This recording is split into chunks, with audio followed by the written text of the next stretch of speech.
আজকের পর্বে চিরদিনই তুমি যে আমার একেবারে নতুন মোড় নিল। যে গল্প এতদিন প্রেম আর বোঝাপড়ার ওপর দাঁড়িয়েছিল, আজ সেখানে ঢুকে পড়েছে ভয়, সন্দেহ আর এক ভয়ঙ্কর রহস্য। পর্বের শুরুতেই দেখা যায় মানসীর ভয় দেখানো আর এক রহস্যময়ী মহিলার পাঠানো চিঠিতে সুমি কাকি কার্যত আতঙ্কিত। চিঠিতে সরাসরি লেখা রাজনন্দিনীর মৃত্যুর জন্য দায়ী আর্য।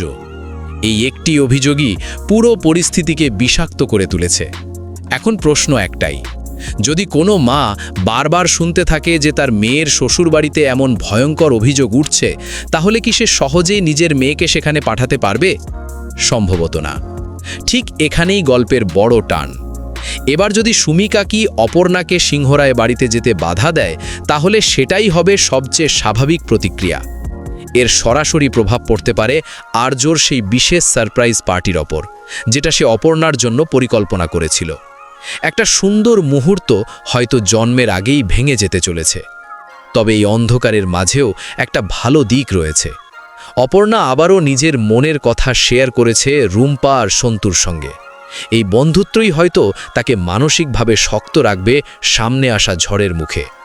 আর একটা খুব গুরুত্বপূর্ণ দৃশ্য, অপর্ণা রাজনন্দিনীর ছবি আঁকলেও শেষ পর্যন্ত সেটা ফেলে দেয়। ভাগ্য ভালো যে সেই ছবিটা আর্যর হাতে পড়েনি, না হলে সন্দেহ আর ভুল বোঝাবুঝি আরও ভয়ঙ্কর রূপ নিতে পারত।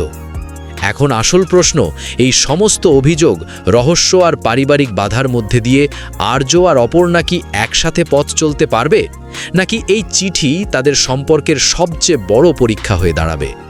গল্পের উত্তেজনা, সাসপেন্স আর মানসিক টানাপোড়েন সব মিলিয়ে সিরিয়াল এখন একেবারে হাই ভোল্টেজ মুডে।